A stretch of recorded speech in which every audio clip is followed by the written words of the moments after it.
Ahí está, el profe te hizo Radam Fisher. Sí, de nuevo, ¿verdad? Abre, a ver, está un poquito, me parece lento.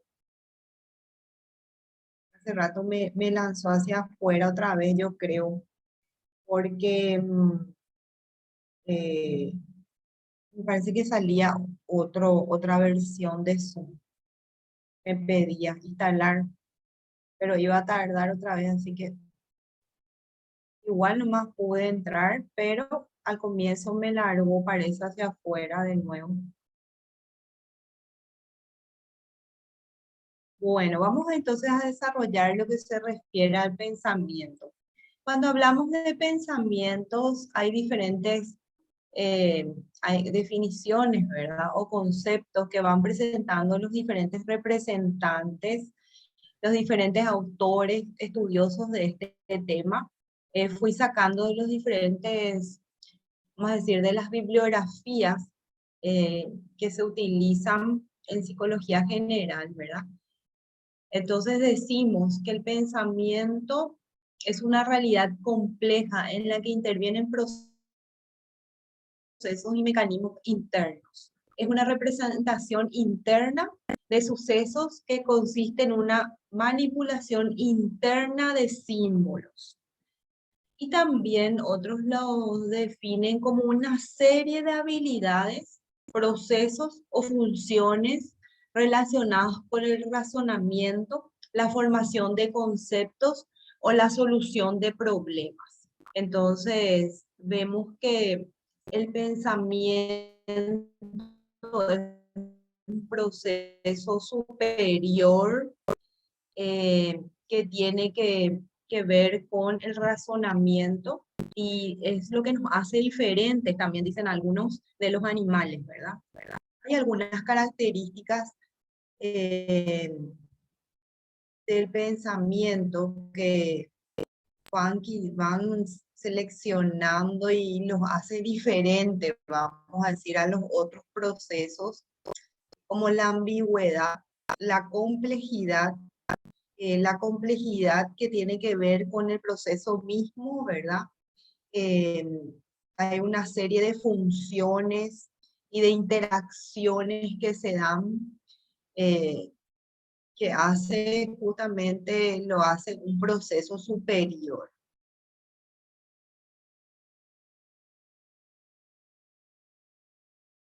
Esa interpretación de lo es como dice ahí, ¿verdad?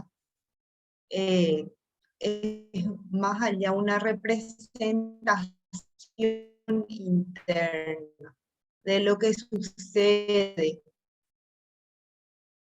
externamente, ¿verdad? Y a la vez se procede a enviar la información. ¿Qué más? Podemos decir que es inobservable. No se puede ver cómo funciona eso en su totalidad, por más que decimos que de que hay centros que manejan el pensamiento, el razonamiento, no podemos ver en sí cómo funciona, ¿verdad? No se puede observar, no es algo así concreto que podemos decir. El razonamiento, entonces podemos decir que es una solución de problemas dentro del marco de la lógica.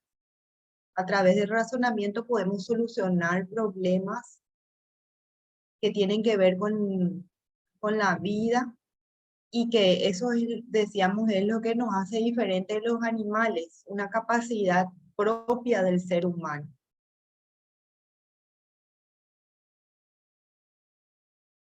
Y se habla de, cuando hablamos de razonamiento, hablamos de silogismo, que tiene que ver con ese pensamiento lógico, formal. Es una sentencia. El silogismo es una sentencia en la que tiene lugar el razonamiento de la lógica formal. Tres proposiciones es la forma como se presenta, en forma de tres proposiciones y una conclusión. Hay dos tipos Realmente son 2 proposiciones y una conclusión, son 3 en total, ¿verdad? Y hay 2 tipos, deductivos e inductivos. Podemos pensar a través de estos tipos de razonamiento, ¿verdad? Deducir algo, ¿verdad? Solemos decir, deducimos de lo más específico a lo más general, o inductivo, deductivo de lo general a lo específico e inductivo de lo específico a lo general. Vamos razonando, ¿verdad? Vamos llegando a una conclusión a partir de esas preposiciones, ¿verdad? ¿Qué más? Decimos que hay características propias del pensamiento. Esas características nos hablan de un proceso formal y que tiene que ver con ese razonamiento, decíamos, lógico, abstracto, que no se puede ver, esa capacidad de poder formular hipótesis para llegar a una realidad, ¿verdad? Es un proceso discursivo según reglas establecidas en el cual se sacan conclusiones, y esas conclusiones son lógicas, se llegan eh, a razonar en forma lógica, ¿verdad? Se mantiene entonces a partir de ese razonamiento una coherencia en las premisas, y eso lleva a la conclusión. Las 2 premisas o también proposiciones que se dicen llegan a una conclusión, y eso, a eso llamamos pensar en forma lógica, ¿verdad? Ese es el pensamiento lógico, más formal.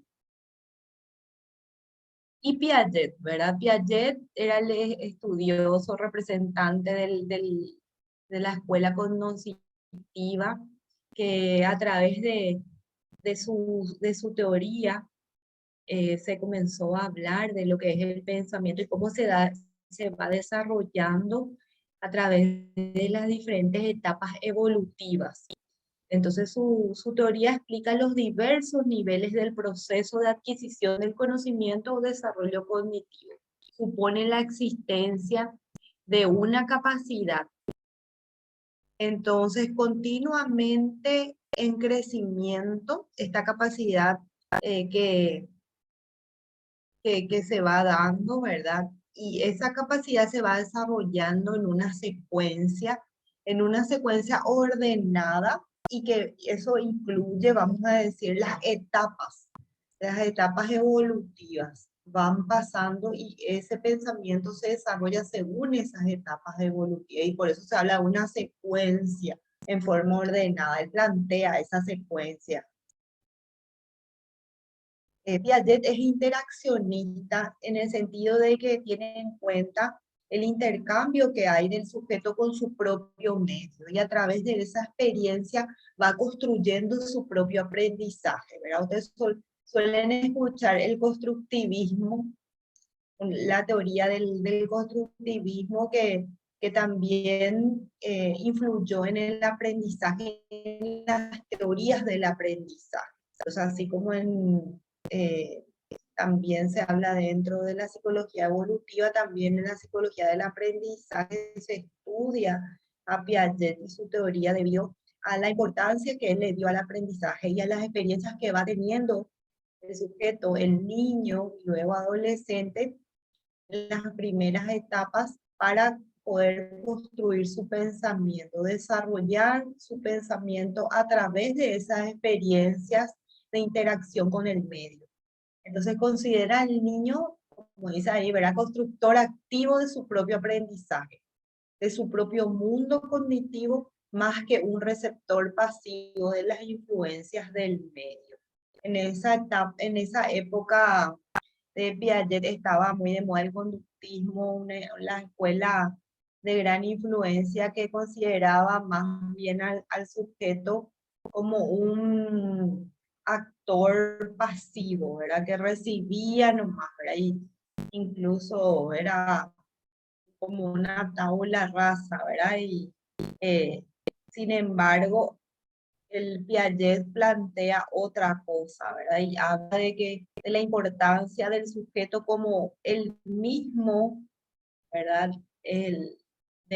Debe hacer su acción, permite que pueda aprender, ¿verdad? Y pueda crecer, desarrollar su pensamiento en esa interacción con el medio, ¿verdad? Entonces se consideran como procesos que interactúan en el habla, de estos procesos importantes de asimilación, acomodación y también de equilibrio, ¿verdad? Dan como resultado una adaptación o equilibrio del individuo al medio. Asimila todos los estímulos que captan, ¿verdad? Los primeros estímulos a través de los sentidos y forman esquemas, decía, esquemas de pensamiento. Los primeros, en base a las primeras experiencias que va teniendo con el medio, crea esos esquemas que son como, vamos a decir, formatos de base de pensamiento, de ideas, ¿verdad? Y luego, a partir de esos esquemas ya, primeros esquemas, va construyendo, va acomodando las siguientes experiencias a esos primeros esquemas, al siguiente proceso entonces de acomodación de las nuevas experiencias a los esquemas ya establecidos de las primeras experiencias que va teniendo, ¿verdad? De la asimilación, como producto de la asimilación que tuvo gracias a sus experiencias. Entonces eso le permite adaptarse de nuevo a las nuevas experiencias, esa acomodación que logra en base a esos esquemas ya establecidos, vamos a decir, ¿verdad? Profe, Sí, esta formación de esquemas tiene que ver con una pregunta que le quiero hacer. decime. Usted cuando se imagina el número 3 en su mente, ¿tiene algún Símbolo. fondo? ¿Tiene algún fondo? ¿Tiene un color? ¿Tiene una ubicación?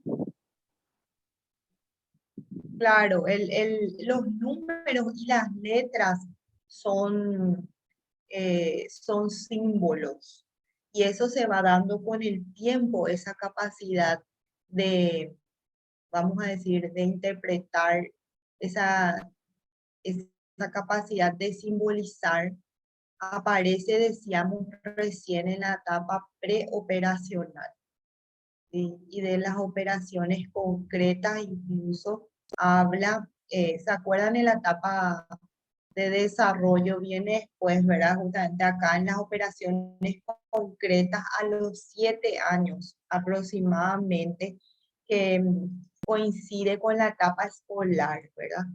El ingreso al mundo escolar permite al niño también, a partir de esas experiencias, tener esa capacidad de simbolizar, y esas son las letras y los números, ¿sí? Hoy en día podemos ver incluso que preoperacional ya empieza, ¿verdad? De a poco.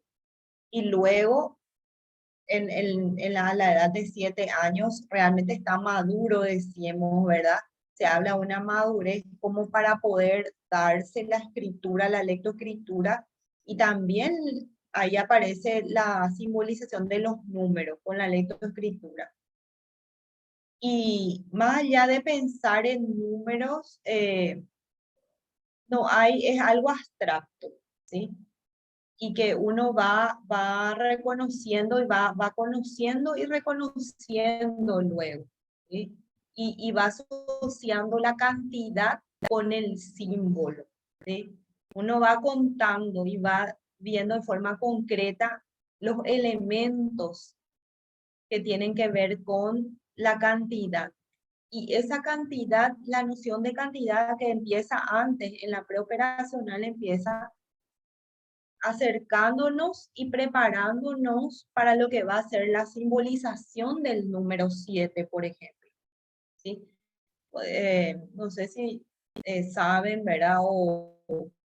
Bueno, vos creo que sos papá, ¿verdad, Mauro? Sí, profe.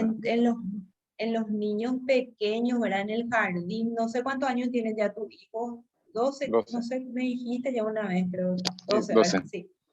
Entonces, en la etapa inicial, no sé, a los 3, 4 años preoperacional están, no sé si te acordás, tu hijo, por ejemplo, ¿verdad?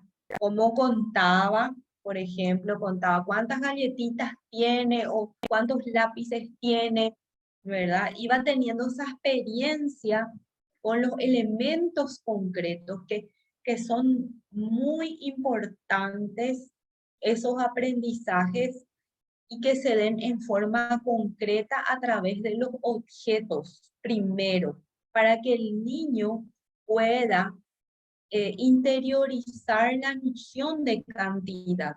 Para eso decía ya Piaget, y él hacía todos sus experimentos para sacar estas etapas, esta teoría a través de experiencias concretas, con objetos concretos. Entonces, de ahí se saca, ¿verdad?, la conclusión de que el aprendizaje debe darse primero con elementos concretos para luego llegar a la simbolización, ¿verdad?, que se dan en etapas posteriores, e incluso al fin de esa segunda etapa que vemos ahí, preoperacional, ¿verdad? Al fin, a los 7 años, los 6, se va dando de a poco.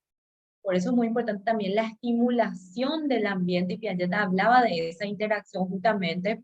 Otra vez, al hablar de esta etapa podemos decir de la importancia de esas experiencias, ¿verdad?, con elementos concretos que el niño vaya teniendo para poder desarrollar un pensamiento más simbólico e ir acercándose a las operaciones concretas, ¿sí?, donde sí se adquiere ya el simbolismo, ¿verdad? Entonces podemos pensar ahí ya en el símbolo, así 7, en el símbolo 2, en los números, ¿verdad? Pero para eso tuvo que haber toda esa interiorización, ¿verdad? Toda esa noción de cantidad, de tamaño, esa noción de espacio que se da entre elementos, de esa noción de unidad, de cantidad, de uno, de dos, de sumar, de unir, de sacar, de incluir en un grupo, de sacar del grupo, del todo y sus partes. Son nociones básicas que se van dando sobre todo en la etapa preoperacional, y justo coincide con la etapa escolar de nivel inicial, ¿verdad? Los que somos papás podemos acordarnos de cómo se daba esa experiencia, ¿verdad? De noción de cantidad, de noción de tamaño, de noción del todo y sus partes, que son nociones previas al simbolismo, ¿verdad?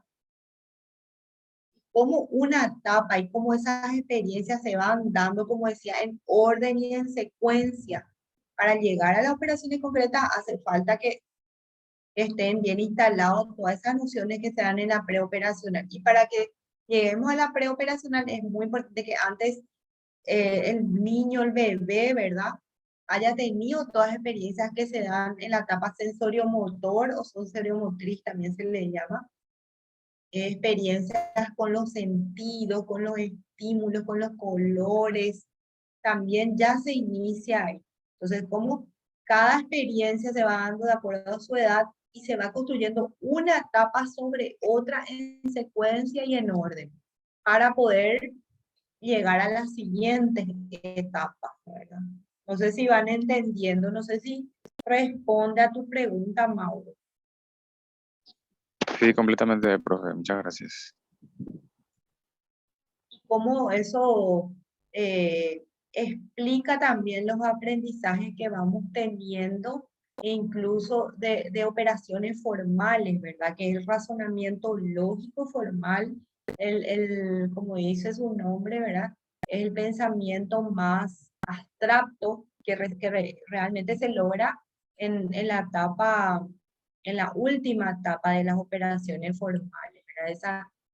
Cuando hablamos de esta última etapa hablamos también del pensamiento adolescente, ¿verdad? Que se inicia en la adolescencia, que luego se va construyendo y va desarrollándose hasta llegar al pensamiento adulto, ¿verdad? Pero se inicia a los 12 años, como dice acá, en las operaciones formales y podemos ver esas características ya de pensar en valores, de poder, lo que decíamos en la etapa de la adolescencia, poder ver ya la opinión de los demás, el de poder ver mayor cantidad de alternativas para llegar a una solución o a una conclusión, y tiene que ver con ese razonamiento lógico formal de que decíamos de las premisas, ¿verdad? El de poder proyectarnos en la vida, el de poder formular hipótesis.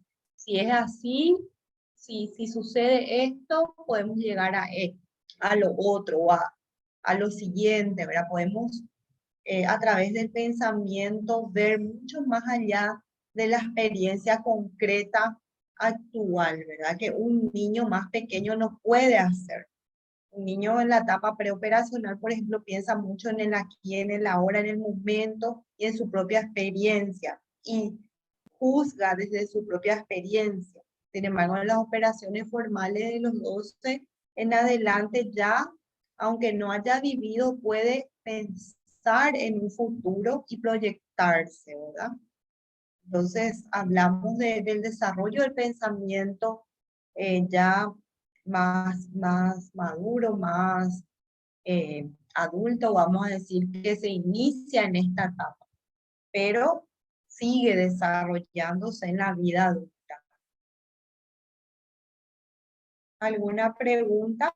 Hasta acá va lo que es pensamiento como proceso superior en cuanto a conceptos, en cuanto a formas de pensamiento y las etapas y características en general, ¿verdad? Profe, algo así Sí, cortito nomás. Esas decime. estructuras de pensamiento que se forman en esas etapas de la niñez, de la adolescencia, usted acaba de decir que eso sigue desarrollándose en el transcurso de la adultez, ¿verdad? Y toda la vida, ¿no? Claro, Y esas estructuras, esas bases se pueden también modificar o cambiar, ¿verdad?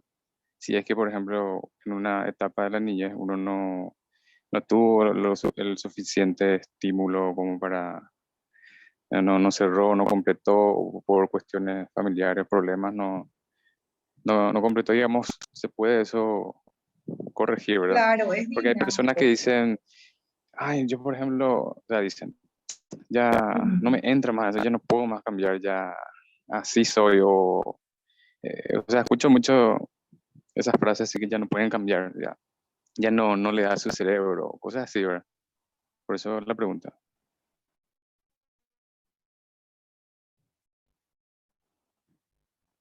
Sí, yo creo que nosotros los estudiosos, ¿verdad?, de la conducta humana tenemos que creer en el cambio, ¿verdad? En el que no siempre todo está dicho, sobre todo en el sentido de que el ser humano se va desarrollando, tiene esa capacidad de desarrollo en todas las áreas, decíamos de esa capacidad que tiene también el ser humano de pensar, también está condicionado a veces por su medio, es cierto, pero tiene un potencial de desarrollo que va desde su misma fisiología, vamos a decir, ¿verdad? De saber de que el cerebro, hoy en día por investigaciones se sabe que el cerebro es flexible, ¿verdad? Y que puede adaptarse y reacomodarse e interpretar los estímulos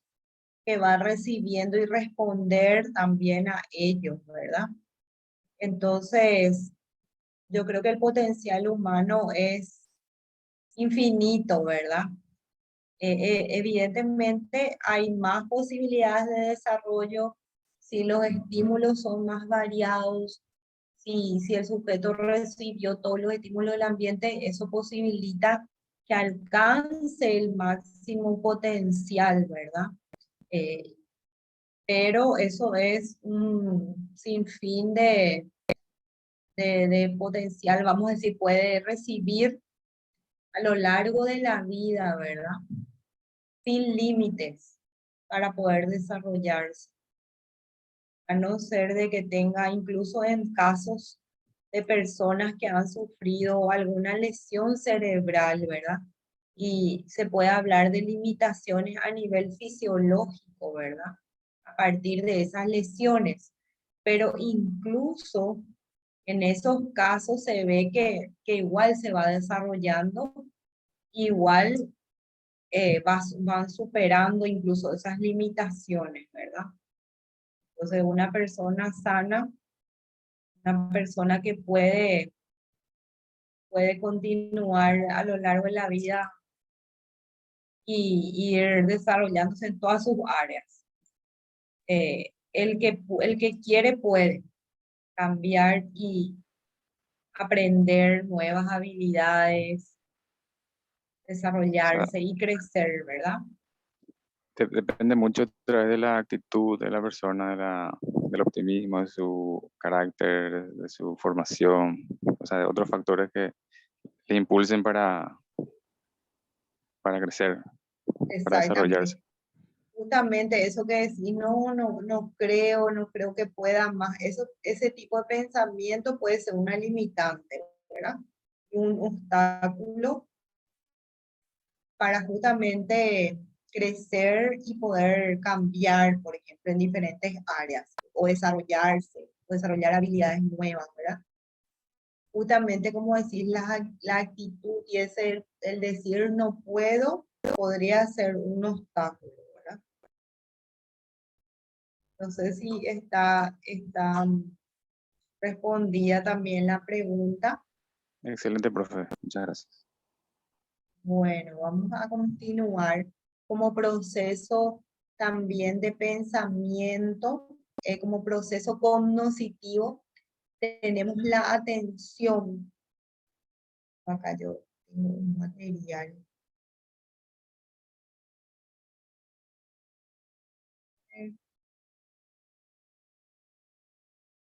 Darles.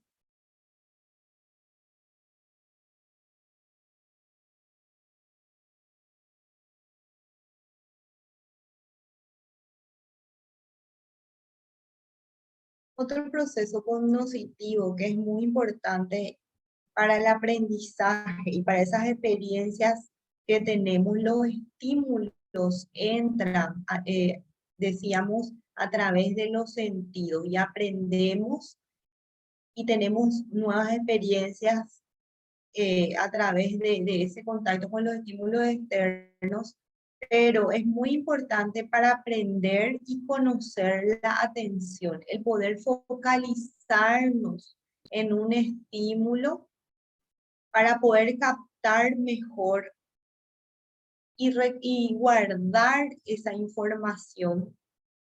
Hay un proceso que entra en juego, que es la atención. Entonces, hay algunas definiciones que ustedes ven.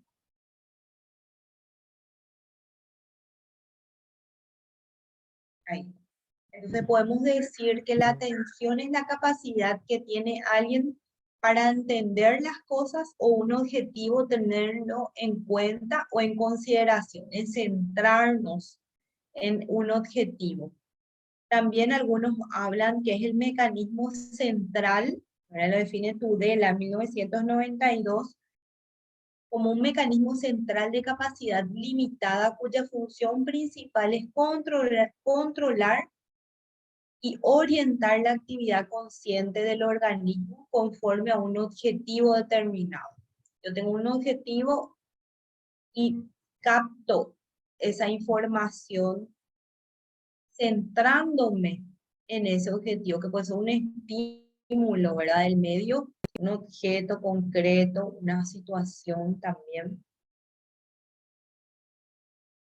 Las funciones de la atención. Cuando hablamos de atención, hablamos de las funciones que ejerce, ¿verdad? Es el control ejerce una función de control sobre la capacidad cognitiva.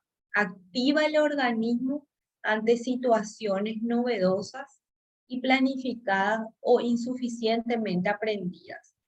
Previene la excesiva carga de información. Una capacidad también, hay un proceso de olvido, dice, ¿verdad? Que es también una forma se olvida para poder luego captar nueva información, ¿verdad? Un proceso necesario para captar nueva información también es olvidar. Muchos dicen que es también salud mental, ¿verdad? Y solamente atendemos lo que nos interesa, también va asociado con el interés. La otra función es facilita la motivación consciente hacia el desarrollo de habilidades y determina la dirección de la atención, la motivación. Entonces, orienta y facilita la motivación, la atención. Algunos dicen que la atención es el proceso de entrada de la motivación. Se inicia entonces con la atención, la motivación, ¿verdad? Asegura un procesamiento perceptivo adecuado de los estímulos sensoriales más relevantes. También para el proceso de percepción es muy importante que el sujeto atienda un estímulo para poder percibirlo, ¿sí?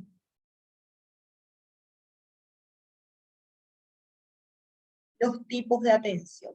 Clasificación, hay varias clasificaciones y hablamos de una de ellas en función al objeto. Podemos hablar de atención interna, aquella dirigida a procesos mentales o estímulos de recepción interna, ¿verdad? Por ejemplo, ahí hay un niño que está durmiendo, ¿verdad? Como que atento a su propio proceso. Y luego la atención externa, la que se enfoca hacia estímulos externos al propio sujeto, que le vienen del exterior.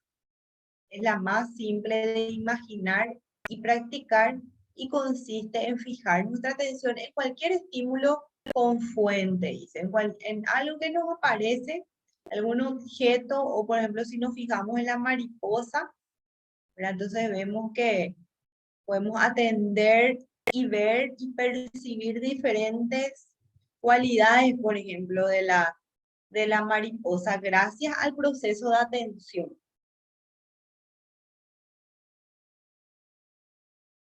También decimos, hay otra clasificación en función de la voluntad del sujeto. Ahí tenemos la atención voluntaria, cuando el sujeto decide que va a atender, ¿verdad? Por ejemplo, decido que voy a atender mi clase. Ustedes, por ejemplo, están teniendo una atención voluntaria cuando están mirando la presentación, cuando se conectan a la clase, ya están poniendo su proceso de atención en forma voluntaria, ¿verdad? Y luego tenemos la atención involuntaria o pasiva. Es el poder del estímulo el que atrae al sujeto. Por ejemplo, un objeto se cae, entonces capta nuestra atención, decimos, ¿verdad? Y miramos el objeto, ¿verdad? Por ejemplo, un viento sopla fuerte y mueve algo, por ejemplo, mueve las hojas del árbol. Entonces parece que capta nuestra atención y nos damos vuelta y miramos, ¿verdad? Observamos ese estímulo, captamos ese estímulo y percibimos algo, interpretamos eso de una forma dada, ¿verdad? Y es un proceso de percepción, pero el primer proceso que entra en juego es la atención involuntaria. Luego tenemos en función a la exteriorización de la respuesta al estímulo. Si es que se expresa o no nuestra atención, quiere decir eso, ¿verdad? Por ejemplo, la atención abierta va acompañada de una serie de respuestas motoras y fisiológicas que producen modificaciones posturales en el sujeto. Por ejemplo, me muevo, yo me doy cuenta que estoy atendiendo, o el otro se da cuenta. La profesora, por ejemplo, en una aula, en la clase, en forma presencial, podemos ver que la atención es abierta. Yo, por ejemplo, no puedo ver si ustedes están atendiendo ahora la clase. Creo que sí, porque están conectados, ¿verdad? En forma virtual, vamos a decir el nombre de ustedes o de repente la participación cuando hacen alguna pregunta. Entonces, eso me hace decir que la atención es abierta, ¿verdad? Si estamos en una clase presencial, por ejemplo, el profesor, yo me puedo dar cuenta que ustedes están atendiendo si mueven la cabeza, me fijan la mirada, de repente hacen así con la cabeza eh, van respondiendo así de esta manera, entonces se expresa a través de respuestas motoras, ¿verdad? De movimientos que sí están atendiendo, ¿verdad? En la mirada, las expresiones de la cara, el profesor puede darse cuenta, por eso a veces se habla de este tema virtual. Para el profesor, a veces no puede percibir si el alumno está siguiendo o no, ¿verdad? Muy fácilmente porque no tenemos este tipo de respuestas abiertas, ¿verdad? Tenemos otras pautas de respuestas que pueden ser, bueno, la participación, las preguntas, de repente, ¿verdad? Si prenden la cámara también podría ser que tengamos estas respuestas, ¿verdad? De ustedes. Y podemos decir que sea abierta la atención, pero hay otras formas de atención que son las encubiertas. No es posible detectar sus efectos mediante la observación, ¿verdad? No sabemos si está atendiendo o no el otro, porque no hay ningún tipo de respuesta expresiva, ¿verdad? Que pueden darnos indicios de que se está dando el proceso atencional. ¿Sí? Después tenemos la función, o sea, la atención en función al interés del sujeto. Que está interesado o no, ahí también muestra una clase, ¿verdad? Dividida, podemos decir que está dividida cuando atiende varios estímulos a la vez. Son varios los estímulos, situaciones que entran en el campo atencional. A veces algunos movimientos pues se dan en forma automática, entonces como que nuestra atención se divide, ¿verdad? Por parte, por ejemplo, manejando y escuchando una música, ¿verdad? O mirando el celular, o puede ser la atención selectiva cuando el esfuerzo se dirige hacia un campo concreto en el que pueden incidir otros procesos psíquicos. Este tipo de atención se utiliza mucho como método de investigación de la eficacia del procesamiento simultáneo, ¿verdad? De repente, si solamente está dirigida a un estímulo y a ese nada más, el resto, ¿verdad? Y se utiliza a veces un solo canal de recepción del estímulo, ¿verdad? Eso es, profe, cuando uno está concentrado. Entonces, la concentración es, ay, me sale mi internet inestable. ¿Me escuchan ahí? ¿Me escuchan ahí? O se va de repente, parece el audio, ¿verdad? Como me sale con una vista. Sí, profe. Se va de repente, pero ahora sí. Bueno, decimos que la concentración es el punto máximo de atención en que se puede llegar, ¿verdad? Y dura unos segundos solamente, ¿sí? No es lo mismo concentración que atención, ¿sí? Concentración es el punto máximo del proceso atencional.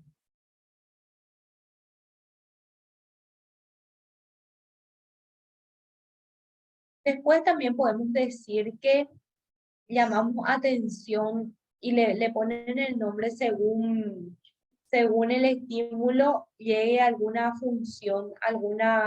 función sensorial, involucre alguno de los sentidos, entonces se le llama atención visual y atención auditiva según esté vinculado a algún sentido, ¿verdad?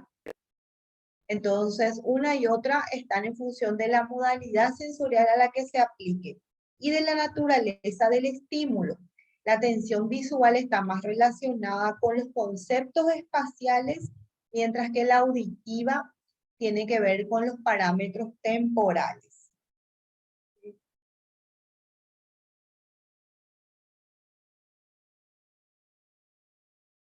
Otros tipos de atención.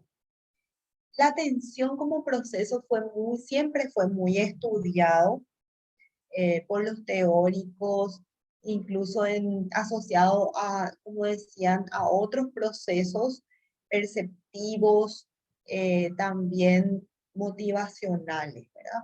Se habla de atención global, de alerta o arousal. Arousal tiene que ver con los niveles de atención, nivel intenso y también los niveles que donde entran en juego lo fisiológico, la respuesta a nivel fisiológico. Entonces, por eso se dice que existe, ¿verdad?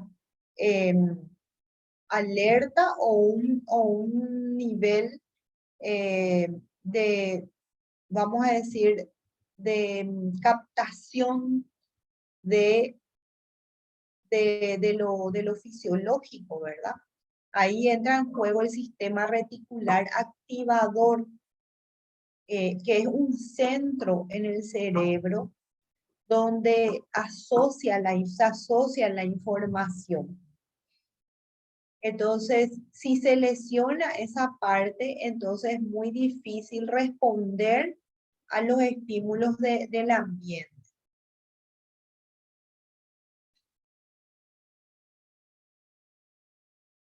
¿Qué más podemos decir?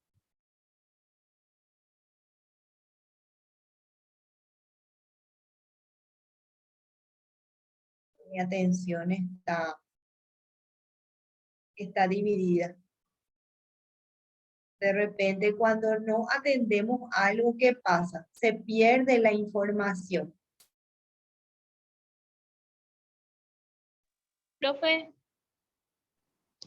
¿Sí? la déficit de Dale, me atención, han recortado, parece, ¿verdad? Decime. profe, la déficit de atención también vos estarías hablando o como La sería déficit, todo lo que estaba explicando. sí, cuando hablamos de déficit atencional, hablamos de un trastorno de la atención, ¿sí? Si bien de nuestro programa más bien está enfocado a las definiciones, a los conceptos y también a la clasificación, ¿verdad? Igualmente podemos hablar de que el déficit atencional están involucrados como trastornos, procesos deficientes atencionales, vamos a decir, esa incapacidad para poder fijarse en un estímulo y estar como que divididos, captando. Muchos dicen que los que tienen déficit atencional no pueden seleccionar solamente un estímulo sobre el cual van a atender, sino que están siempre pendientes a todos los estímulos del ambiente, ¿verdad? Entonces entra en juego también, como su nombre lo indica, ¿verdad? Esa incapacidad que tiene para centrarse en un estímulo. ¿Qué más podemos decir? Hay atención global, pero también hay diferentes estados de alerta. Por ejemplo, se habla de tónicos, de estados de alerta tónicos, que son cambios, ya lo grabé en la visita de conexión inestable, me sale. Son cambios entonces en el estado de alerta graduales y duraderos. Ejemplo, ritmos circadianos del cuerpo son eso, ¿verdad? Que tienen que ver con los ritmos fisiológicos propios, que se dan también en los ritmos que tienen que ver con la etapa de la vejez. La manera de medir alerta tónica es a través de pruebas de vigilancia, ¿verdad? Cómo van cambiando estados de alerta con estados de vigilia, también se le llama, de mantenerse en alerta o no, ¿verdad? Después están los fásicos, que son cambios intensos y pocos duraderos, producidos por estímulos concretos. Pueden ser incrementos, ejemplo, aparición de un peligro, puede ir en incremento o en decremento, que son lapsos o lagunas atencionales. Eso también son tipos de trastornos fásicos, no sé si suelen escuchar, ¿verdad? Donde hay como lagunas atencionales, se quedan así, no, parece que no recuerdan. A veces parece que queremos acordarnos de algo y, y tenemos lagunas, ¿verdad? Se producen esas lagunas. No sé si les pasó alguna vez. Lagunas de información. Tiene, a veces tiene que ver porque con que no captamos, no prestamos atención a esos estímulos concretos, entonces no quedaron fijados y tampoco, y luego no podemos recuperar. Entonces también se hablan de lagunas. Estas dificultades tienen que ver tienen que ver también con la memoria, con el proceso de la memoria.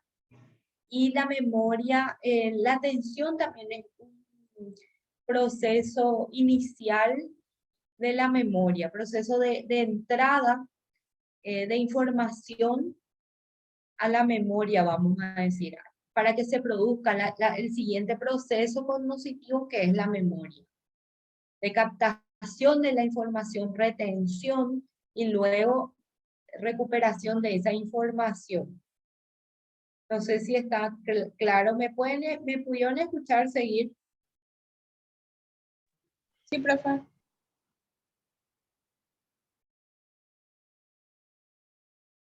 Bueno. Siguiente, vamos a ver.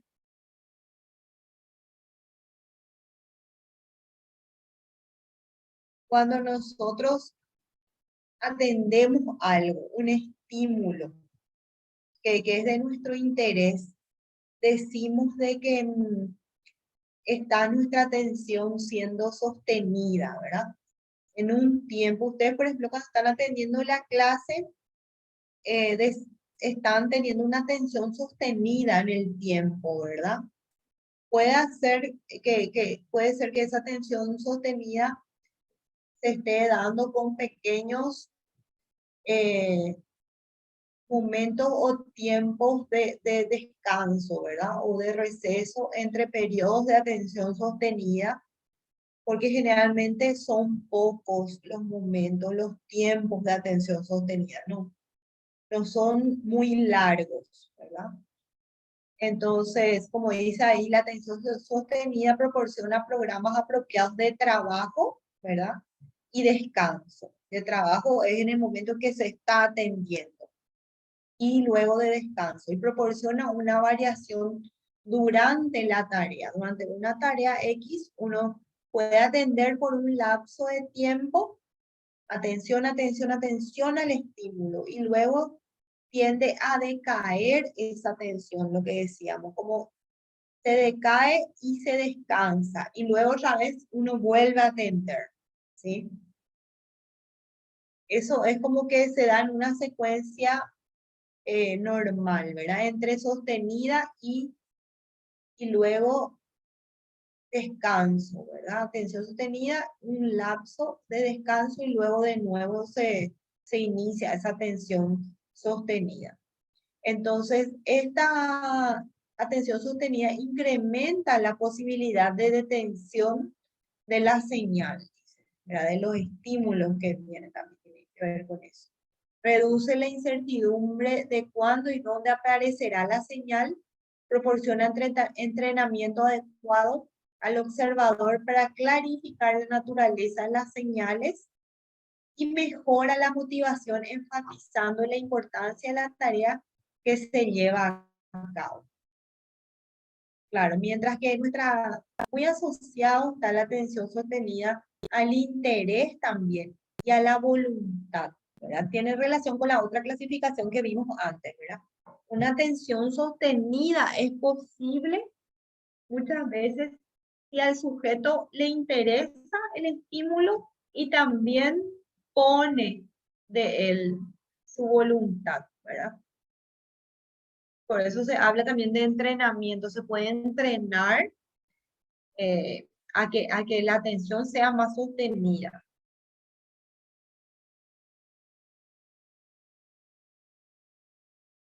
¿Qué más? Acá muestra un poco tipo un resumen de todo lo que fuimos viendo y algunas situaciones representativas como ejemplo, ¿verdad? Tipos de atención. ¿Se animan a participar? Esto, en este resumen, a ver, Mauro, si pueden leer el Sí, primero, profe. tipo de atención, a ver si se mantiene la atención, así, con la participación. Tipo de atención interna. Sí. Atender a las sensaciones físicas internas que aparecen en el estado de relajación. ¿Mm? De repente, lo fisiológico, ¿verdad? Tengo hambre, hace ruido mi estómago, o uno puede atender la respiración también, ¿verdad? Cuando uno está en relajación, uno es consciente, parece, de sus procesos fisiológicos, ¿verdad? Como de la respiración, latido del corazón. Exactamente. Los latidos cardíacos, ¿verdad? ¿Qué más?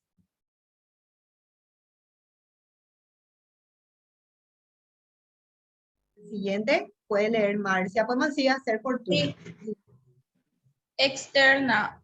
Atender a las señales de circulación durante la conducción. Ujú. Por ejemplo, eso cuando, esa foto que estaba ahí cuando uno manejaba, ¿verdad? Después la siguiente, Mabel.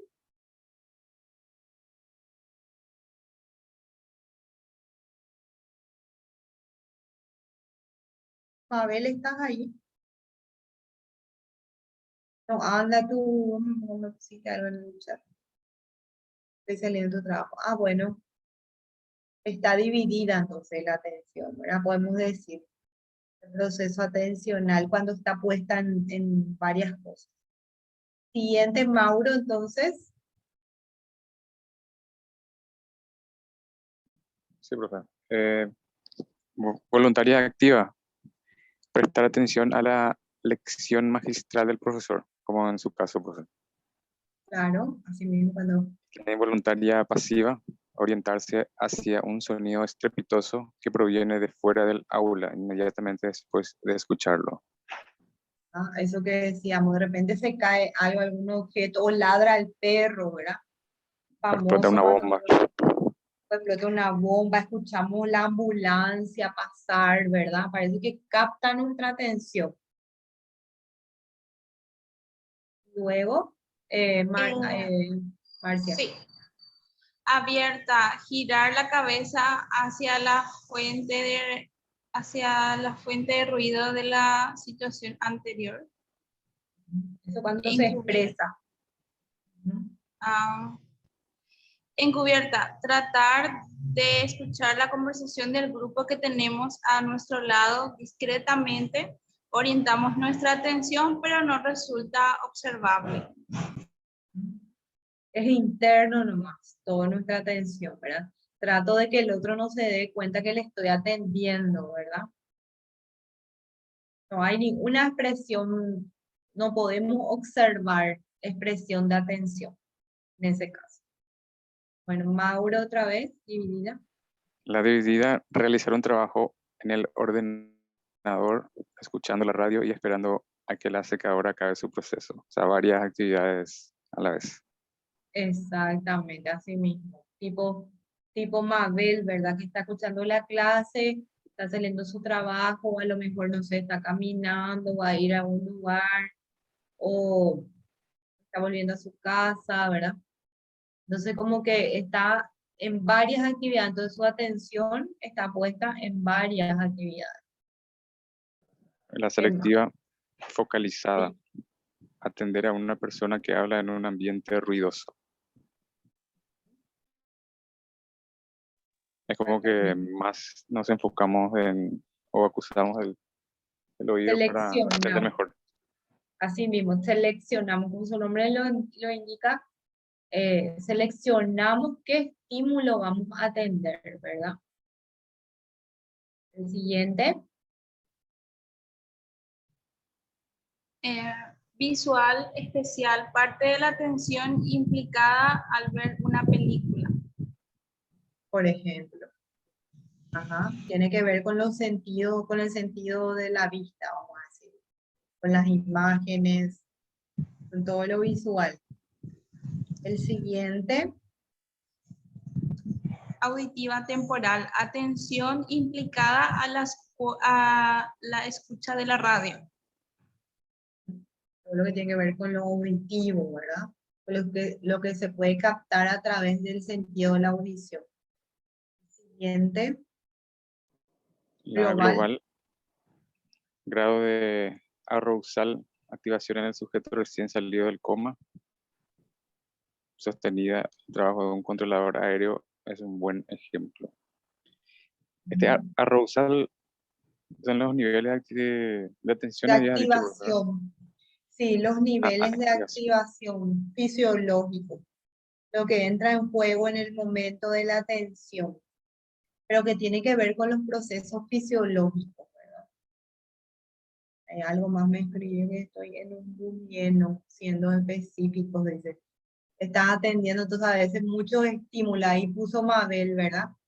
Su atención, cómo está dividida posiblemente entre los estímulos del bus lleno, ¿verdad? Y la clase también que está escuchando. Y de alerta también por ahí si algún asaltante se aparece. Tiene que cuidar. Si surge un asaltante, su atención va a ser como acá, como cuando uno, ¿verdad? Involuntario va a ser de repente, fijarse hacia ahí, ¿verdad? Hacia lo que es. Como reflejos, ¿verdad? Claro, fijarse, poner su atención en el hecho, ¿verdad? En lo que sucede de repente, si aparece eso. Pero su voluntaria, la atención voluntaria que Mabel está poniendo es a la clase, por ejemplo. Pero si aparece de repente un ladrón o una persona que no está en sus planes, vamos a decir, va a tener que atender ahí. Y eso es lo que él se llama involuntario. O algún accidente de repente ahí. Exactamente, puede ser. Profe, ¿Sí? por ejemplo, la global vendría siendo cuando nosotros así recobramos nuestros sentidos, ¿no? Y empezamos de a poco a prestar atención a lo que está pasando, algo así. Por eso lo de salido del coma. Claro, de repente los niveles que hacen de que uno se dé cuenta que está en un proceso atencional, ¿verdad? Exactamente, es consciente del proceso. El cuerpo se debe activar para poder atender, ¿verdad? Entrar en un nivel de atención consciente, vamos a decir, donde entra en juego también los procesos fisiológicos mismos del sujeto, ¿verdad? En nuestro programa acá yo tengo las patologías de la atención. Vamos a ver así a grandes rasgos, ¿verdad? Porque en nuestro programa no especifica así tanto como las patologías. Sí se solía igual desarrollar, porque en los textos de nuestra bibliografía de psicología general está también los trastornos de la atención, ¿verdad? Pero no está así específico, vamos a decir, en el programa. Realmente hablan más así de los procesos en sí para poder conocer y definirlos, ¿verdad? Pero vamos a ver rápidamente cuáles podrían ser los trastornos de la atención. Son los causados por condiciones anormales y disfunciones en 3 áreas de la conducta del individuo: la conciencia, la afectividad y la psicomotricidad, estando o no medidas dichas disfunciones por daño o afectación cerebral. Los tipos podrían ser de hipoproxexia o hipoprosexia, aproxexia, distracción y distractibilidad. Y vamos a ver un poco cada uno. Hiperprosexia es un término médico que se refiere a un trastorno de la atención en el que el sujeto se concentra excesivamente ya en un evento, a tal punto que se ve incapacitado o excluye todo otro estímulo. Parece que está ahí fijo en uno nomás, ¿verdad? Suele ser característico en los delirios, en los estados ansiosos, en los maníacos y depresivos, en la hipocondría, el estar muy, parece, atentos al cuerpo y a todos los trastornos del cuerpo, muy consciente a todo lo que significa las funciones del cuerpo. Profe, ¿y ¿Sí? a este grupo se le puede incluir a los autistas o no?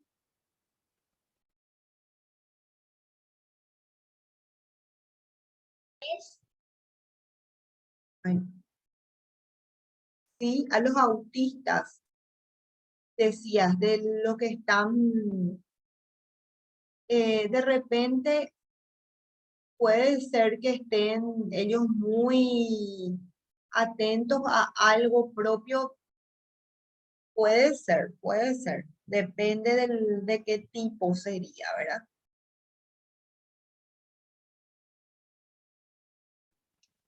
Entiendo.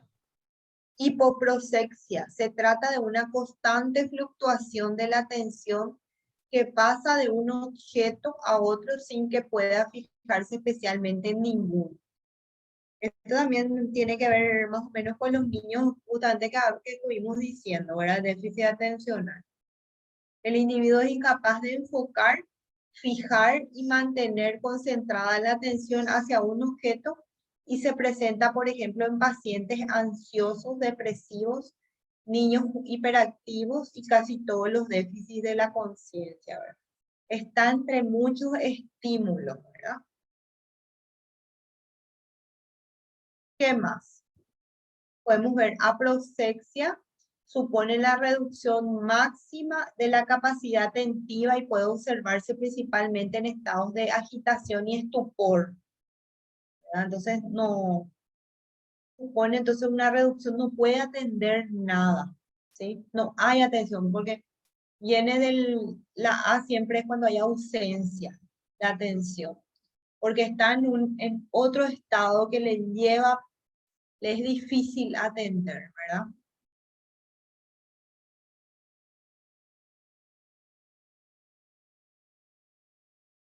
Distracción. Se manifiesta como una falta de atención hacia el resto de la realidad, cuando el paciente dirige en forma concentrada la conciencia hacia un solo objeto en forma persistente. Parece como que el paciente no atendiera nada del mundo que le rodea, cuando en realidad está atendiendo profundamente a su mundo interno, como ocurre en el deprimido que se concentra en su sufrimiento, ¿verdad?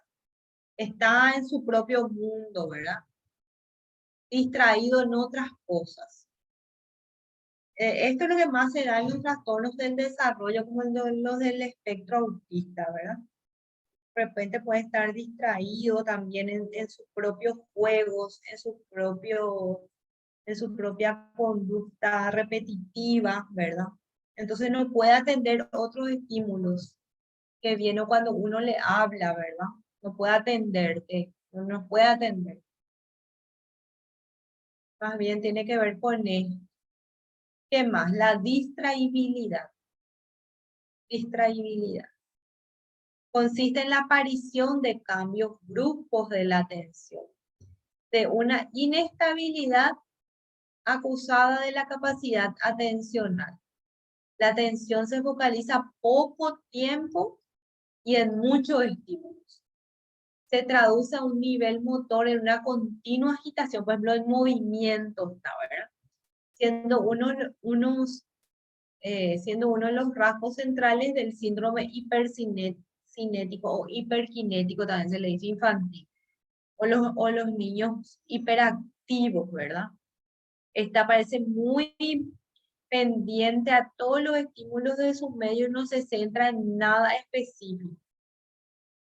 No es luego solo uno o dos, como el que se dice que está dividido, sino que está pendiente, parece a todo, ¿verdad? A todos los estímulos.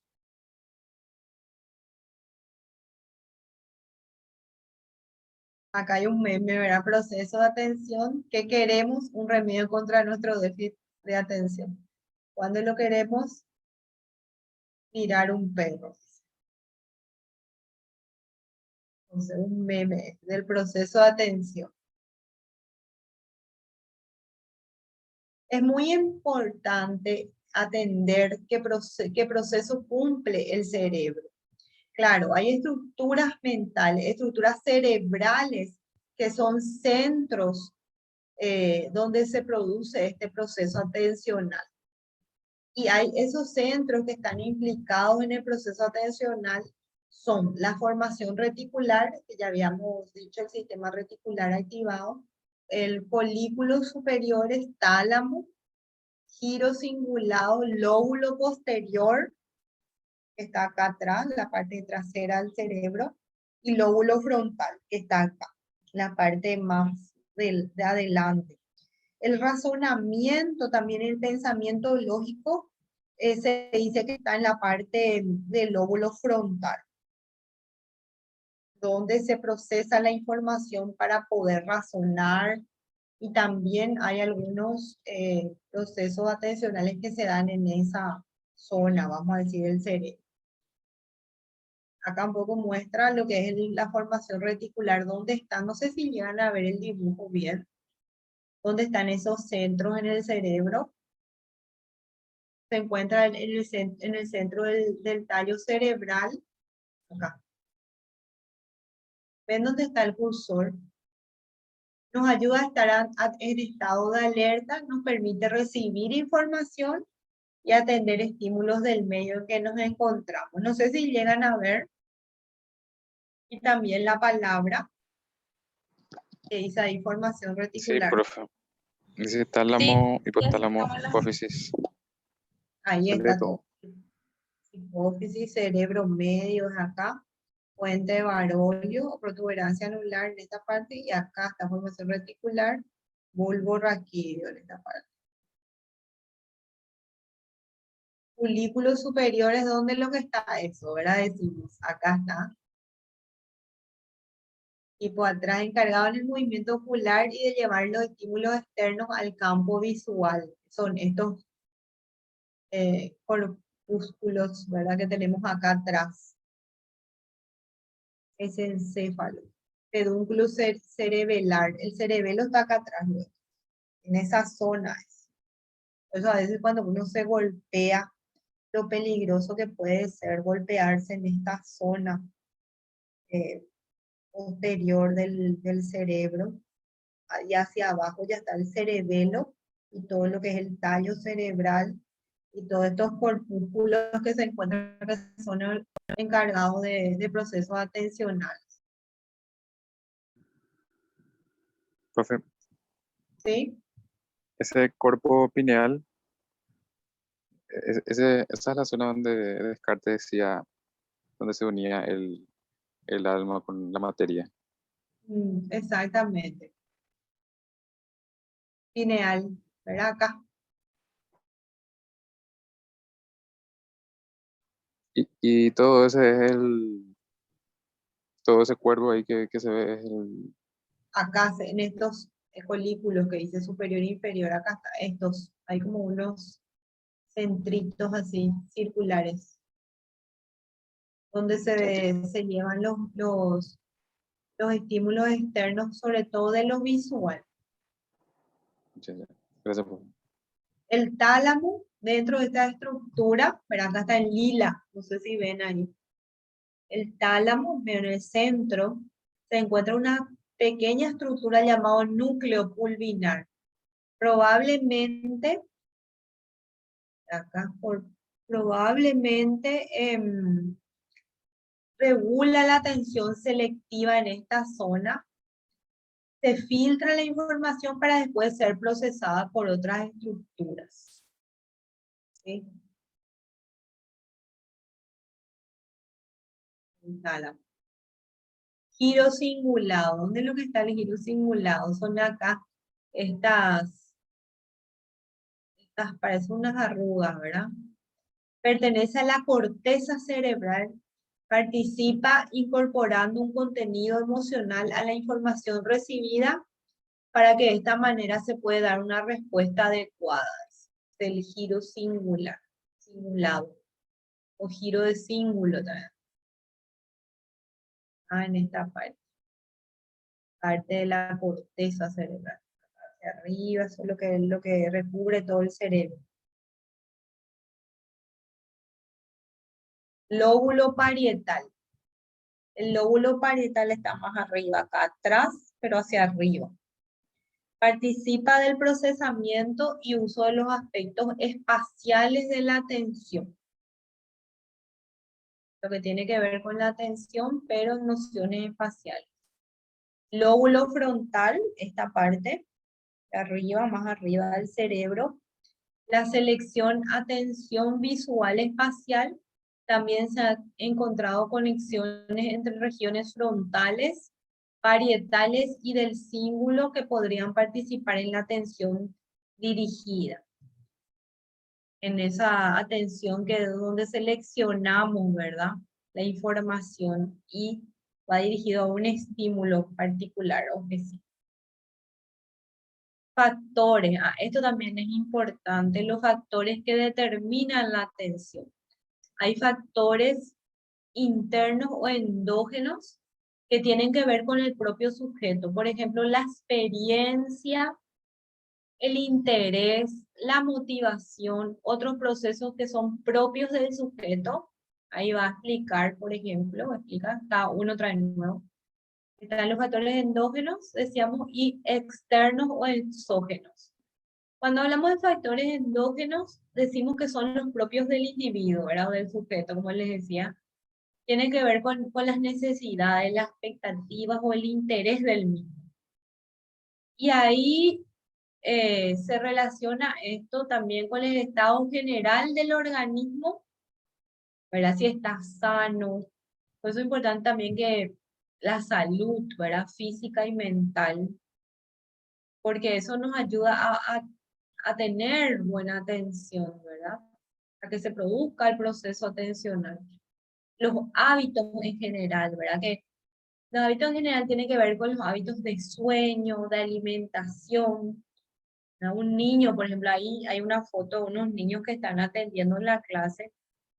Un niño que no duerme bien o que no se alimenta, no desayuna, por ejemplo, para ir a la clase a la mañana temprano. Su atención, ¿cómo va a ser? Va a estar afectada.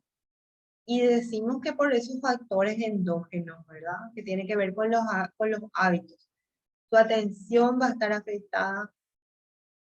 Y también si no duerme bien, no descansó bien o durmió tarde a la noche, al día siguiente a la mañana no va a poder atender en la clase, por ejemplo, ¿verdad?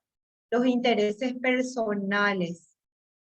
Si es de interés o no de lo que se está hablando. De repente, hoy en día en la escuela se hacen proyectos de aprendizaje, se planifican las clases por proyecto y dice que se hace de acuerdo al interés del alumno, a temas de interés. Y esos temas de interés se van eligiendo con el mismo grupo, ¿verdad? Escuchando el interés de los alumnos.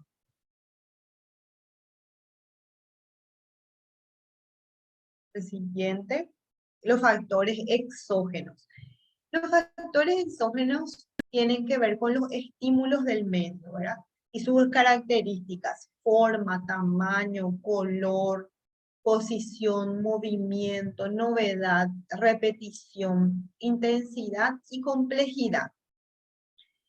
Para que un estímulo capte nuestra atención, ¿verdad? Tiene que ser intenso.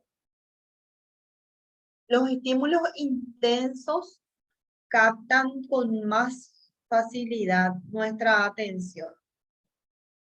La novedad en el estímulo también hace que nuestra atención vaya, ¿verdad? Por eso cuando decíamos cuando es involuntario, cae un objeto, sopla algo nuevo, hace que nosotros giremos la cabeza, hace que nosotros pongamos la atención en ese estímulo, ¿verdad? Como decía, si entra un ladrón y quiere robar algo, ¿verdad? Por ejemplo, ahí en el colectivo, eso va a captar nuestra atención, sí o sí, es algo nuevo, ¿verdad? Un cambio que hay en el ambiente genera una novedad y hace que nosotros atendamos, ¿verdad? La organización perceptiva también es muy importante y esto incluso es muy estudiado en lo que se refiere, por ejemplo, a la publicidad, ¿verdad? Cómo está organizado un estímulo para que capte la atención de las personas que consumen un producto, por ejemplo, ¿verdad? Estos temas fueron muy estudiados e investigados para poder causar más impacto, por ejemplo, en la población a la cual va dirigida el consumo de un producto, por ejemplo, ¿verdad? Entonces, todo lo que se refiere al, vamos a decir, al proyecto de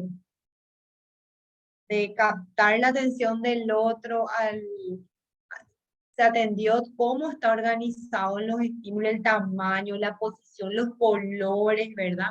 Por ejemplo, una marca que se va a lanzar, todos esos detalles se atiende, ¿verdad? Y no hace falta eso, sino que incluso cómo se presentan los estímulos en el medio, así en forma sencilla y cómo se organizan, hacen posible que nuestra atención, ¿verdad? Gira en torno a ese estímulo, ¿verdad?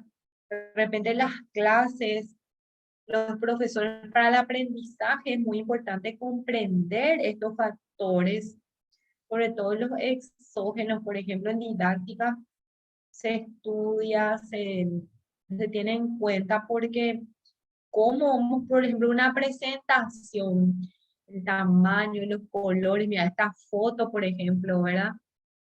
Hace que sea atractivo el color y hace que llame nuestra atención mirar la presentación, ¿verdad? Si tiene todos esos detalles que vienen del estímulo y de cómo está organizado. Por ejemplo, en esta misma diapositiva ustedes pueden ver cómo está organizado, ¿verdad? Cómo las letras están en un color, están en unos círculos, hay unas flechas lila, hay una foto.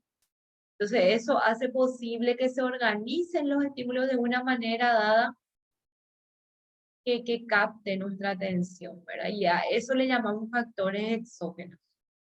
No sé si está entendido. Sí, profe. Hasta ahí va. ¿Alguna pregunta hasta acá? ¿Algún ejemplo cuál podría ser de factores endógenos y factores exógenos, por ejemplo? ¿Qué se les puede ocurrir?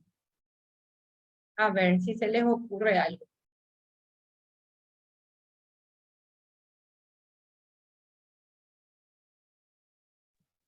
Y un factor endógeno, por ejemplo, puede ser, profe, nuestra atención enfocada en las clases del cursillo o sea,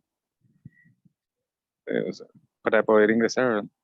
Y estudiar la carrera que queremos. ¿Podría ser eso o no? Sí, porque Es tiene muy, que ver podría ser porque tiene que ver con el interés, ¿verdad? Sí, con el interés y la expectativa. Así mismo. ¿Sí?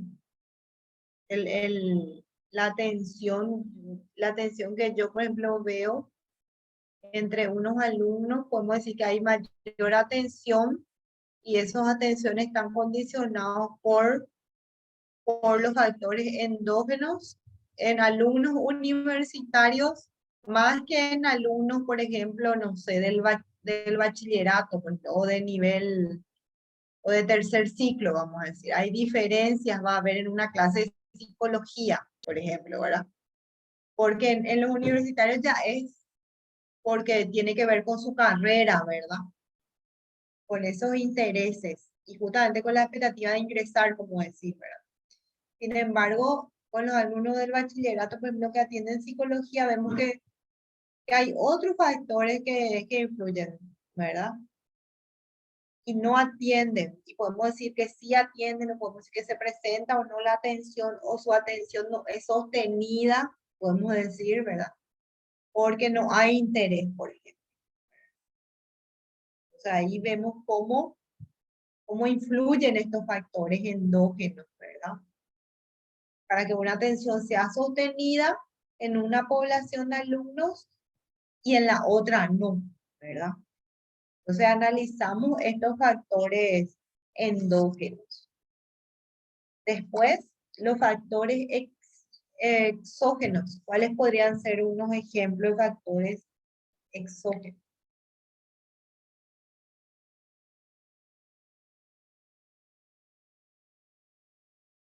¿Quién se anima? Marcia, ¿te animas a dar algún ejemplo de factores Y exógenos? sí, como estaba pensando un poco y donde dice intensidad y complejidad con el respecto al tamaño y color, creería que cada uno de nosotros también, así como por las, o sea, por lo que nosotros elegimos o nos interesa, vamos a decir, como algo que yo me propongo para poder, como un reto que yo tengo, porque me interesa el tamaño, su color, porque es complicado para mí, como por ejemplo ese cubo que nosotros, que viene todo de colores y que tenemos que poner todo con el mismo color. No sé si está bien ese ejemplo, pero me puse a pensar en eso. ¿Y eso cómo es? ¿Qué características tiene? Por ejemplo, Y bueno, el cubo de colores, como tiene su complejidad y la forma en que nosotros empezamos a pensar de cómo lo vamos a poner bien. El cubo tiene un tamaño, tiene colores y cosas así. Yo me ponía a pensar que en ese momento nuestra atención puede ir de esa forma, ¿no? De cómo lo vamos a solucionar y cosas así. No sé si está bien, profe, pero eso fue lo primero que pensaba. claro, y además cómo influye esos factores, ¿verdad? Esos factores externos, esos factores que tienen que ver con el estímulo, cómo influye para que nosotros atendamos, ¿verdad? Nos llame nuestra atención, como decimos popularmente, Profe, ¿verdad? ¿Sí? Sí, Si era en blanco y negro, capaz que nos capte nuestra atención, ¿verdad? sí, como va a ser algo muy común y muy aburrido tal vez en ese momento. Ajá, sí, así mismo. profe, los ¿Sí? marketinistas o marketineros utilizan mucho de eso para captar la atención del cliente, ya sea Sí, con, qué sé yo, eh, restaurantes o de comidas rápidas, cadenas de comidas rápidas que ponen sus gigantografías enormes y con una hamburguesa con papas y gaseosa y que llame la atención y capte para así mismo. poder, bueno, estimular y, y que pueda Captar, conseguir de vender. el propósito de, ¿Cómo influye eso, verdad? Y cómo se logra con el objetivo de vender, ¿verdad? de captar nuestra atención y comprar más también, ¿verdad?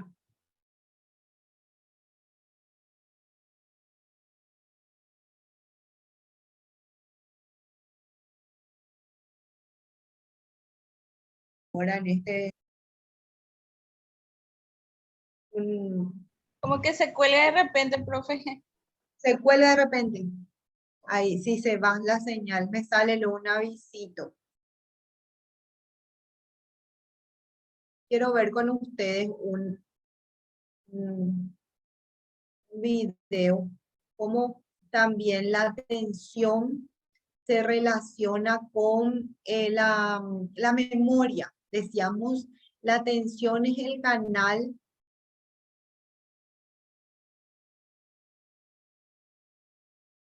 que cerró, parece. ¿Se cerró?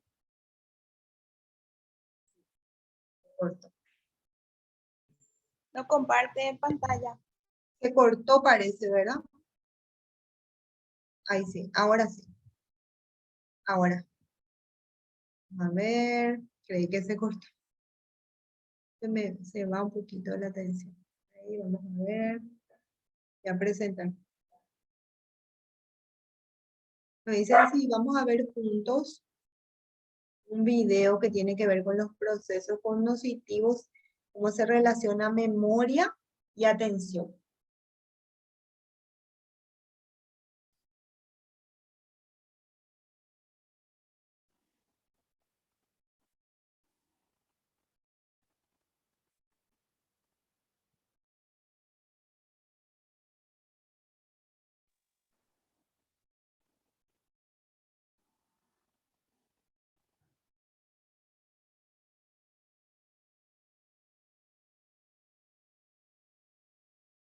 Un poquito la señal, ¿verdad?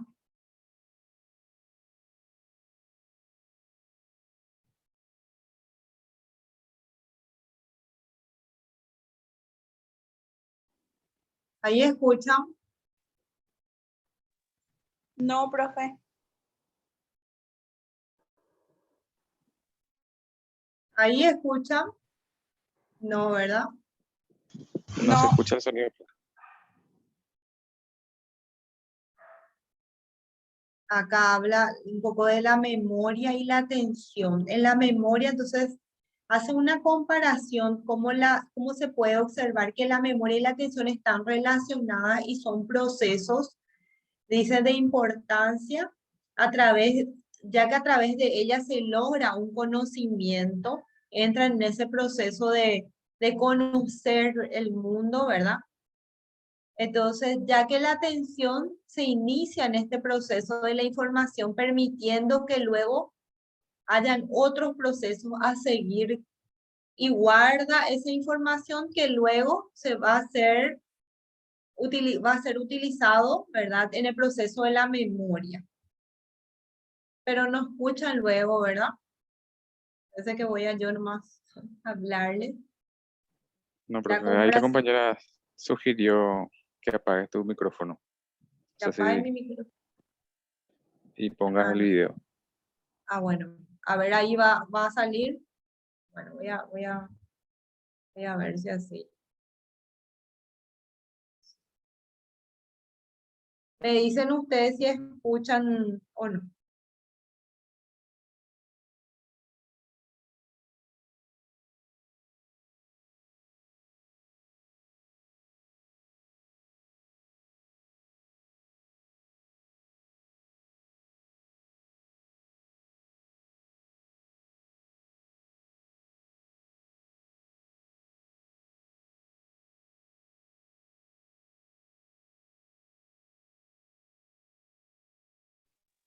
No se escucha, profe.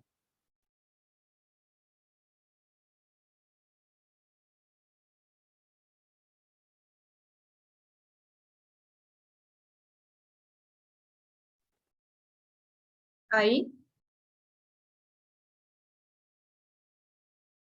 Ahí no. No, profe.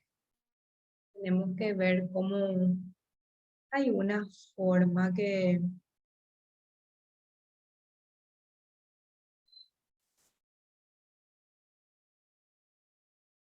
Ahí dice, vamos a ver el sonido con el...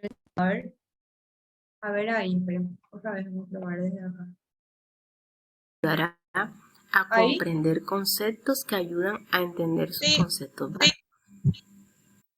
Memoria es la capacidad para recordar o reconocer la experiencia previa, lo que implica una representación mental de una huella amnésica. Solberg y Mathieu dice, la memoria es un conjunto de procesos que implican varios estadios, entre ellos atención, codificación, almacenamiento y recuperación. Las áreas cerebrales. Dentro de ellas encontramos el hipocampo, lóbulo frontal, lóbulo temporal, lóbulo parietal, lóbulo occipital, memoria motriz, ganglio basal, cerebro y amígdala. En las clases de memoria encontramos la memoria inmediata, que es la primera etapa del sistema de memoria donde se ha fijado la información seleccionada para la atención de los procesos de registro. La memoria a corto plazo, que registra y detiene la información perceptual y conceptual por un periodo corto. La memoria de trabajo, que es el sistema capaz de retener y manipular información mientras se participa en tonos cognitivos. La memoria a largo plazo, que mantiene la información en un almacén permanente y tiene capacidad ilimitada. Las patologías de la memoria. Dentro de ella encontramos las lesiones del lóbulo frontal, como son déficit en los procesos de estrategias de la memoria relacionada con la codificación y la recuperación, amnesia de la fuente y el contexto, recuerdo libre alterado y reconocimiento preservado, presencia elevada de falsos reconocimientos, alta susceptibilidad a la interferencia y presencia de instrucciones en el recuerdo, presencia ocasional de fabulaciones, memorias operativas alteradas. En las lesiones en los lóbulos temporal medianos encontramos déficit en la consolidación de nuevos aprendizajes, amnesia anterogrado global, déficit tanto en el recuerdo libre como en el reconocimiento, falsos reconocimientos tan frecuentes como en sujetos normales, no manifiesta fabulaciones, memoria operativa preservada. En la atención nos define que se da cuando el receptor empieza a captar activamente lo que ve, lo que oye y comienza a fijarse en ello o una parte de ello. El ser humano adquiere destrezas y desarrolla rutinas automáticas que le permiten realizar una serie de tareas sin prestar atención. A esto es lo que se le llama teoría de la capacidad, según Banyard, 1995. Las áreas cerebrales. Encontramos la corteza temporal. Las áreas específicas de la corteza cerebral no pueden considerarse áreas fijas, sino estaciones de paso, según Rodríguez, 2014. Parietal inferior. Esta zona se encarga de las expresiones faciales en el que se refiere las emociones. Cuerpo estriado, constituido por el núcleo caudado y putamen, según Moyano, 2003. Dentro de las clases de atención encontramos atención focalizada, que es la habilidad para responder distraídamente a estímulos visuales, auditivos o táctiles específicos. Atención sostenida es la habilidad para mantener una respuesta conductual constante a largo plazo de actividades continuas y repetitivas. Atención selectiva, que es la habilidad para inhibir estímulos que no son importantes. Atención alternante es la capacidad de flexibilidad mental que permite al individuo alterar el foco de atención. Atención dividida, habilidad de responder simultáneamente a varias tareas. Dentro de las patologías o trastornos encontramos aproxexia, que es la ausencia de la atención, pseudoaproxexia, contexto histérico y simulación, paraproxexia, Karl Jaspers nos dice que la dirección anómala de la atención se da en trastornos como la hipocondria. Otros autores dicen que es igual a la inestabilidad atencional. Distrabilidad, tipo de hipoprocesia. Dentro de ella se mencionan los trastornos por déficit de atención con hiperactividad. La habilidad atentiva emocional. Definen las alteraciones en estabilidad y el rendimiento de la atención que se producen por estados de ansiedad. Inatención o inhibición, que es la reducción de la capacidad para dirigir la atención. Fatigabilidad atencional. Las personas suelen sentirse cansadas y presentan problemas de memoria. Conclusión. La memoria y la atención son funciones del cerebro que le permiten al ser humano un desempeño normal en la vida social y personal. La identidad propia depende de la memoria, lo cual hay que cuidarla. Esta es de gran importancia dentro de la psicología porque de ello dependen nuestros recuerdos y comportamientos. Bueno, acá un poquito en este video también nos da pie para reforzar un poco lo que se refiere a lo que vimos recién de la atención y también para poner un poco énfasis, vamos a decir, y hablar, nos da pie para poder hablar de la memoria, ¿verdad? Como otro proceso cognitivo en donde entra en juego la atención, ¿verdad? Como dice acá, permite a otros procesos seguir con la actividad y guarda esa información que se ha dado o creado a través de la atención.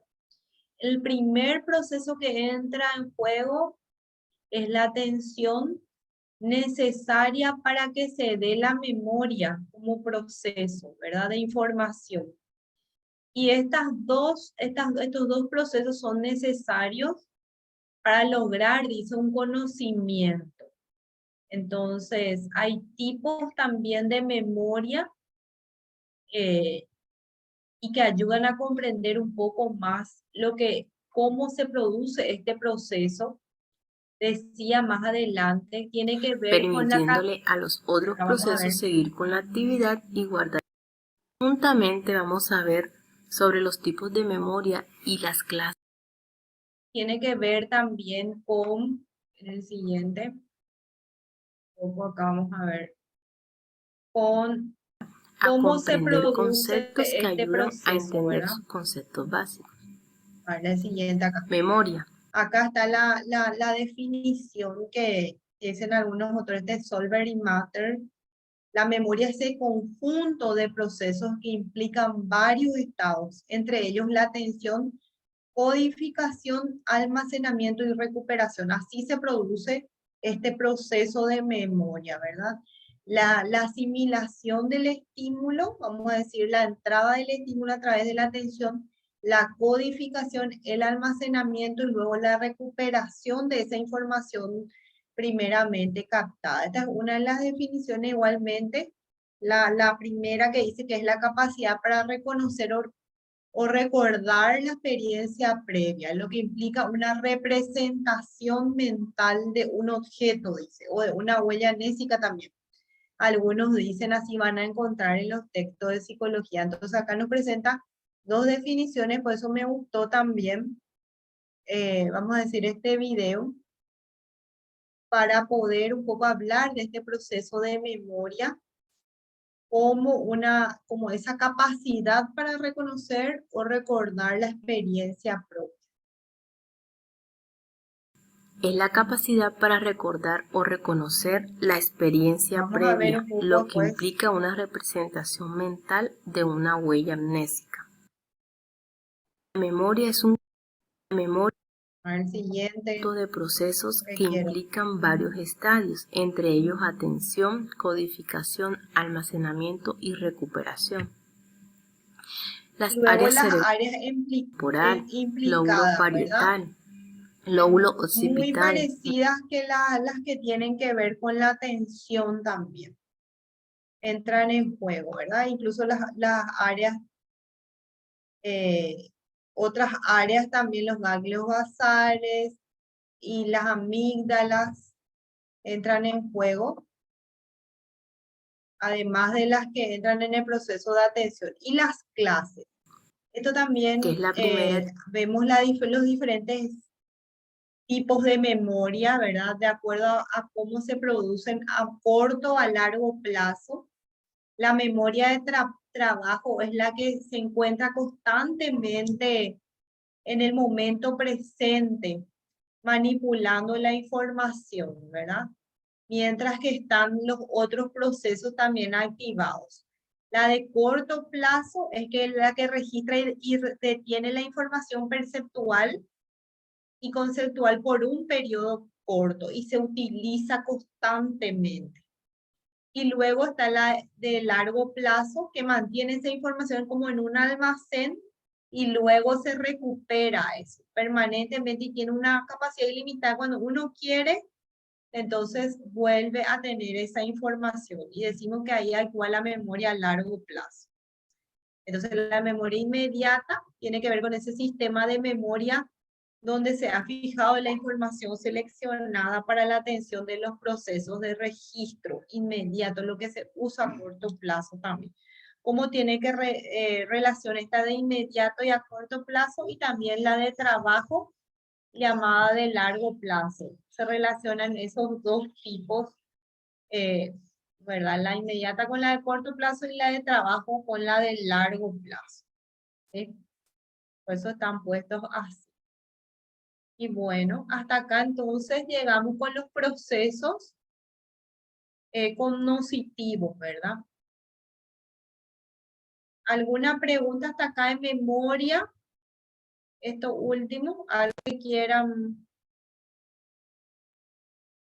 comentar, algún ejemplo que se les ocurra de memoria.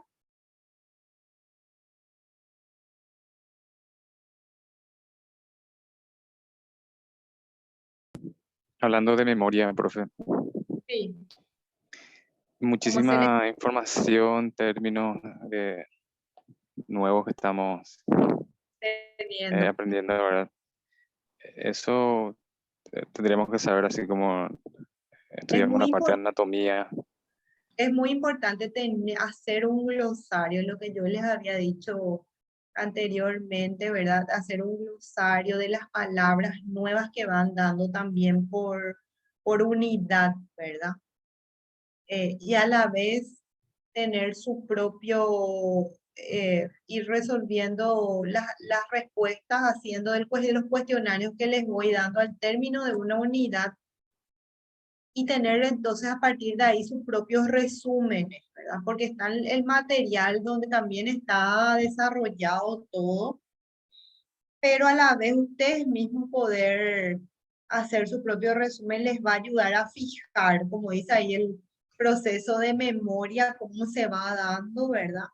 Poniendo ustedes la voluntad y ahí entra en juego la atención que ustedes le den a todo el material, a las definiciones, sobre todo eso, definiciones, clasificación, lo que más solía salir, ¿verdad? Y bueno, eso, manejar qué es la atención, qué es la memoria, qué es el pensamiento, lo que vimos hoy. Nos falta todavía algunos para ir cerrando esta unidad. Yo ya creo que en la próxima terminamos esta y ya comenzamos la siguiente. Creo que vamos bien en el tiempo, ¿verdad? Pero a la vez ustedes tienen que ir reforzando con la lectura de los materiales.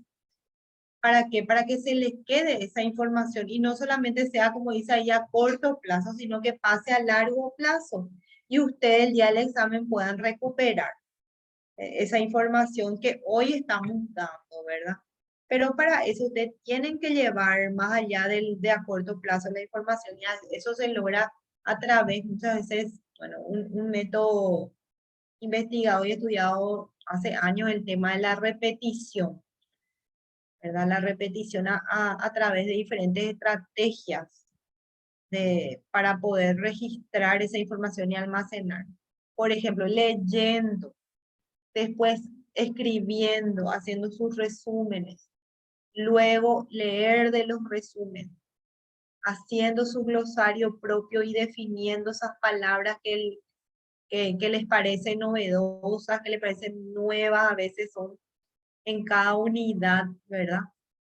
Entonces, si ustedes utilizan todas esas estrategias, se va a quedar en la memoria, están poniendo de sí para poder captar la información, para poder atender esa información nueva y a la vez van a ir fijando, ¿verdad? En proceso esa información para que en el día del examen, cuando están por rendir, lean otra vez, repasen y ya recuerden lo que fuimos dando.